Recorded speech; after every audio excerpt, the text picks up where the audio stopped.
basically just told him, I'm going off now to WWE. I don't care about you. F off. It basically sounds like that. Basically does sound like that. Welcome to Room of Opinions. Everyone.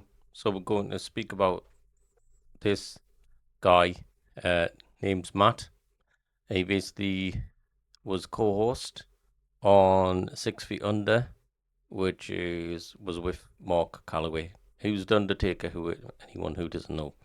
Now this guy, I don't really know him, Matt, whatever his name is, who was co-hosting this channel, this podcast that they created. Now, I'll be honest with you here, this is crazy and disgusting what's happened there to this guy. And you just need to watch it. Yeah. Now, usually, I don't go into these rants. I don't really go into politics or anything to do like that with that, regarding me being on camera here and, discussing anything like this. My channel's mostly about movies, other stuff going on.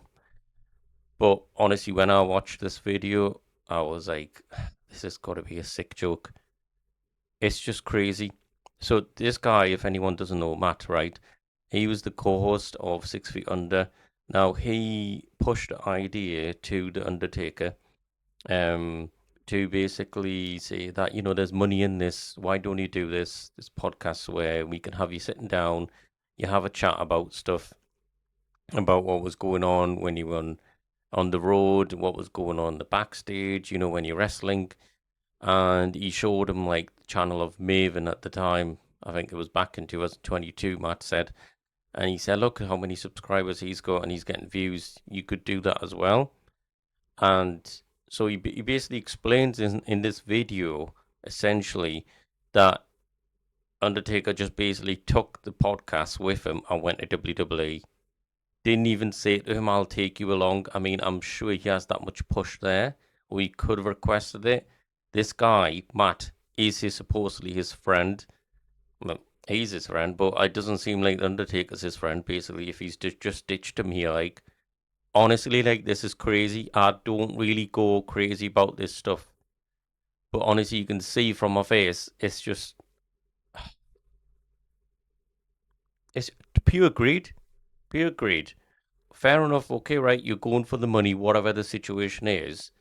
But if this guy has helped you set up that channel, which you weren't really into in the first place, wouldn't you really say, okay, can we take him along? Because that's what helped the channel grow. It was your vibe with this guy which made it great. So at the start, when I began to watch this channel, just to add some context to it, when I started watching that 6 Feet Under at the start, it was not really in tune with normal podcasts, right? But eventually they got like their own setup. It was set up, they got some guests coming in, they were bouncing off each other, there was good vibes, they were doing well. But basically it looks like obviously WWE seeing there's a chance of obviously making this our thing. It was a corporate move, obviously. But honestly, you'll see on the internet people going crazy about this. I used to be a wrestling fan a long time ago when it was the Attitude Era, WCW, all that type of stuff, because obviously which guy wasn't, or which young boy wasn't at that age when they were teenager in school. So this was going on at the time, 1999, 2000s early, I was a young boy at the time, teenager. But yeah, you can see from this video, right? I'll play some clips. You can see from this video, this guy is emotionally hurt. And you can tell from his voice, but he's holding it back because he thinks he's a true friend to Undertaker. I don't think Undertaker has any kind of, true feelings for him. Well, it doesn't look like he thinks of him a friend if this is what's happened. He's went with his wife, Michelle McCool, and done his thing now with WWE, which isn't really great. I haven't really checked them videos. But yeah, let's watch what this guy says. So he did this interview, let's say, on a podcast with Maven Huffman, who used to be an ex-wrestler as well. I'll play some of the clips here. Boy, just not 6 feet under with the Undertaker. With the Undertaker. Thank you for that correction. I keep going to Austin. He just doesn't ever show up. He doesn't studio. show up? Yeah. Maybe next month. I have no idea what's going on, but I've heard he started another one called 6 Feet Under with Undertaker. Hey, Thank you for having us. Oh man, thanks Yeah. for coming down. And bud. thank you so much for making me and everyone out there ecstatic to see that you still I need it. have the flip-flops on. Yeah, people didn't like him for having the flip flops. Great. So just for 45 minutes, me and him just talked. I'm sitting at a steakhouse with Taker and a couple of friends, and I said, Yeah, so this is basically him pushing the idea to Undertaker here. Mark, we ought to film you telling stories about in the ring, outside of the ring, whatever. I said, just you sitting in a chair. Your fan base I'll speed it up. It's gonna take ages like this. would love this. And I said, and there's real money involved in this. And I said, and it could be something for you to still connect with the fans and be a part of the wrestling community without. Yeah, so you basically pushed the idea, right? If you watch some of the videos, early on videos, the podcast videos of The Undertaker, he wasn't really into it. I don't think he wanted to do it, but basically this guy was saying, no, you can do it, you can do it. Like a motivation, like it was motivating him. Now, I'll be honest, right? There isn't basically going to be any podcast that was picking up the speed with the subscribers and the views without The Undertaker, of course, if he wasn't involved in that. So I would say, obviously, it's part of him as well as a character that's done it. But you've got to give this guy credit who's actually created the channel, pushed the idea, mentioned all this, let's do it this way and stuff like that. I mean, he hasn't got anything. I don't know, obviously, if there's been any backhand deal, but you'll notice later on in this video that he's basically just told them, I'm going off now to WWE, I don't care about you, F off. It basically sounds like that. Basically does sound like that. Stuff. And because I kept seeing 30,000 subscribers. Hell, he's at 60 now. So he's talking about Maven here. Dude, I said, Yeah. then finally a year later, I said, what this thing would actually look like. So I one more time. I'm going to look at the camera. Maven, we edit it, send it to him. I've already bought and then we'll film. And That Mark was so charismatic. get Maven. No way. DraftKings Sportsbook. And a BSK reunion. Yeah. And if it does happen with the current format that they do have, I would love nothing more than to be in the front row to see it. Really? I would love to just be there to see those guys come together one more time and sit on a stage. You were no longer going to be a co-host of 6 Feet Under. How'd it happen? So we just got done filming one of my heroes in the sport, Jake the Snake Roberts and Diamond Dallas Page, who I've been friends with for a while. And they came in, we filmed, we batch shoot. The last episode that we shot that day was me and Mark talking, and which was going to be the first episode of that kind of group that would go out. Yeah. So we do that, we get done. I do what I always do. And how's everything going? How's the wife, kids, all that stuff? How's the home?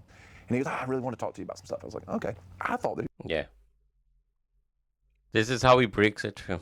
Just listen to this. Just listen. He was about to tell me, I'm done. You know, You thought he was going to quit altogether. It's just too much. I thought he was just gonna be like, hey man, LFG, everything else, I'm done. Yeah. I'm too much on my plate. He's like, hey, the podcast's gonna be taken over by WWE and all. That's what we're gonna move in that direction. So this was news to you? Yeah. You had no clue. So basically doesn't even tell him, and he's already made the deal in the background. Doesn't it sound that way? Come on. It basically sounds like that. Basically, that's what's happened. He's already made the deal with WWE. Now he's telling him, I'm going. Like, Howie, come on. Clue. No clue at that point. No, I was like, so I'm assuming that this is the end of my run on this. And he goes, yeah, unfortunately. I was like, Well, wait a minute. You're part owner, correct? no, yes. I mean, Fair enough. So basically, he could have said, no, I'm not going to let you take the show. But he's been a friend to him. He didn't want to kind of break that. It doesn't seem like Undertaker's a friend to him, though. because at the end of the day, he's still my friend. Yeah. And, we're And nothing's going to change that. absolutely not. Not on my end, anyway. I mean, I hate the guy for what he did to you. No, I'm kidding. him dumping me as a friend is fine on his He end. better never call me. No, It's actually, See? it's actually an upgrade for him, right? To get rid of me. He and I talked for a little bit more. I go outside with him. He's at his truck. And he just looked at me and he goes, we good? I said, Mark, we said something a long time ago. We were at a hotel here in Savannah. And we shook hands and we said, if money ever comes in between us, we're going to shut the whole thing down. Yeah. We're going to go to the woods and we're going to go hunting. And I fix said, and we'll forget about all of it. And I was like, dude, I said, there's nothing business-wise that on my end would ever come between you and I. I was like, this is a podcast, man. And it was probably weighing on him knowing the relationship he has with you, that he had to break that news to you?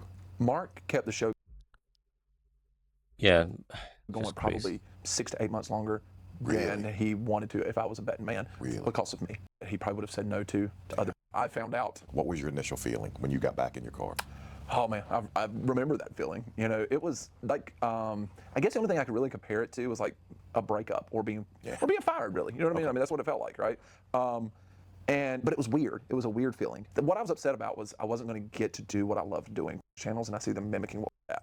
There's I don't. Your episodes. The fans still want to hear, and that's the part that I. It's crazy, honestly. He should go off and do his own thing. There's a lot of other YouTubers have said the same thing that I've been listening to. He should go and say, "Oh, I've been Tombstone Podcast," or whatever he needs to call it, and just basically say stuff, what's going on and what's happened. I'm sure he'll be successful if he did that, because he's the one who pushed for it and created the format for the Undertaker. But this is just crazy. Like, I had to do this reaction. Sorry, guys, or anyone who watches this channel. Like, you won't hear me like going doing this. You know, like I would love to do like more rants and other stuff and reactions to this stuff, but it's just basically not worth it a lot of the time. I don't want to kind of go down that road, and get personal or anything. But this did get to me. Like, someone's put a lot of effort, did all this stuff for someone else, and now they've just took that show somewhere else without even giving this guy, any opportunity to, kind of join in. He could have said, "Okay, I'm going to WWE. Do you want to come or something?" And he just breaks it to him like that. And obviously, as a friend, he couldn't react and say, "Oh, why are you doing this?" and stuff like that. He's trying to be the good guy. It doesn't make the Undertaker look any good in this scenario. It doesn't really, make him look any good unless there's been a backhand payment. I don't know, obviously, right? So I don't know the back end story of this. But from the looks of things here, it makes him look really bad. I'll be honest. Like, I'm sure a lot of people are going to tune out of that, whatever that new podcast he's got now, which is 6 feet under with Undertaker now, or with Undertaker. This one was obviously 6 feet under with Mark Calloway. It was really good. I mean, I started watching it. It was originally, like I said, low budget. It wasn't really doing well at the beginning. Then they started getting group like other wrestlers in there. There was DDP, Diamond Dallas Page, Jake the Snake Roberts. I watched that one actually, and they were getting interesting. But it looks like he's went for the money, the payout. But it doesn't look good, like on obviously how he's treating his friends. Then, is it? He must already have money. He must already be rich. I don't know what the reason for this was, but this. What can I say? Basically, I don't know what to say. He should go. Like I said, he should go and make his own channel and call it something there. Buried Alive, Tombstone Valley, the Tombstone podcast, as I mentioned before. I don't know, something. I've been tombstoned. The Last Ride. Yeah, I don't know. You could do it. But you know, this is the thing, right? It takes a lot of effort to do these things. Like, I'm new to this, of course, so I can't really give my experience. I was wanting to start back in 2006, just didn't get the opportunity or the time to do it. Right? That's my honest take on it, on what's happened regarding my channel. But it's been there since 2006. Just never really bothered pushing any content there. I didn't really have the facilities, or let's say the resources at the time. I was at university, so I was more focused on kind of finishing uni and doing other stuff that I had to do, or getting a career first. But now I want to go through this way and get my podcast started, let's say.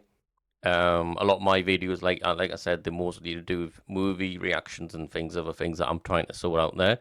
But if anyone loves it, what I've done at the moment, please tell me what I can kind of discuss next. You can leave a comment. What other what else has been going on you want me to react to? If you want, you can comment, post on the bottom of this video, message me anytime. Of course, I'm here. I'm on TikTok as well, but I won't really be reacting and leaving this video on a TikTok format there. But I mean, this is just crazy at the moment with what's going on. There's a lot of drama, it looks like, with the wrestlers who are now going up to YouTube now. because they've seen the potential. This Mavens went on there obviously and introduced this idea that you can be successful on YouTube as doing podcasts. You've got Stevie Richards obviously going on a podcast. You've got wrestlers now doing this. You've got Killer Cross, is it? Yes, he's now doing well on YouTube. So it looks like that's where they're getting into. But there's a lot of drama in the background that you find out about when this gets exposed. It's not really straightforward. It looks like it's really messy. But like I said, I don't know the full context of what's happening in the background. But from the looks of things, when you watch this, it just looks like, hey, this guy's just been done dirty. Yeah. I mean, I don't know how I would feel if I had a best friend I was co-hosting with, like this podcast, right? And we did well, and then suddenly he gets a paycheck from somewhere and takes the whole channel. Well, the channel's still there, but he's taken basically the podcast with him, hasn't he? So they're not doing it anymore. It just blowed my mind. I just don't know how to take this in. That this is how he's been treated. It's just not fair, I think. Like, obviously, life's not fair. Everyone's going to comment that. There's other things, that happen in life. But yeah, as a guy who's around the world known, for his wrestling and everything else, you'd think that he'd have some sort of standards to portray in the world, but in that, it looks like he's just after the money. So that's just totally changed my perception of this guy, who I used to follow and watch his wrestling matches. Like, I'm not really thinking of him like a good human being anymore. From this point forward, you know, I'm sure he'll probably do a reaction and give his version of what's happened and how he's explained it to him. But I think this guy is telling the truth from his emotions, how he's told it. He's laughing there of the part of the videos, but I basically think that he's probably emotionally broken up inside, and he's just trying to keep it back for the sake of friendship that he thinks he has with the Undertaker. I don't think that exists there. He's probably just thinking that at the start. I mean, a lot of the other people who viewed that podcast that they were doing, if it was a bit cringy at the start, or people thought he was just leeching off him for money as a fanboy. But no, as time went on, you saw that it was genuine, that he really wanted to do this podcast with this guy, The Undertaker, and find out some stories. But yeah, I had to get it out there. I had to get it out there. So whatever your thoughts are, leave them in the comments. Let me know, what you guys think has happened. Who's in the wrong? I totally agree. It's the Undertaker's choice. He can do that, yeah. But you would think that he would offer, the actual opportunity. This guy, that's where I'm just feeling like that's not being done correctly. So yeah, I'll let you go, guys. Please subscribe to the channel to Room of Opinions. If you want more content like this, please let me know. Did you enjoy this video? Be sure to subscribe to Room of Opinions and ring the bell to be notified about our latest videos.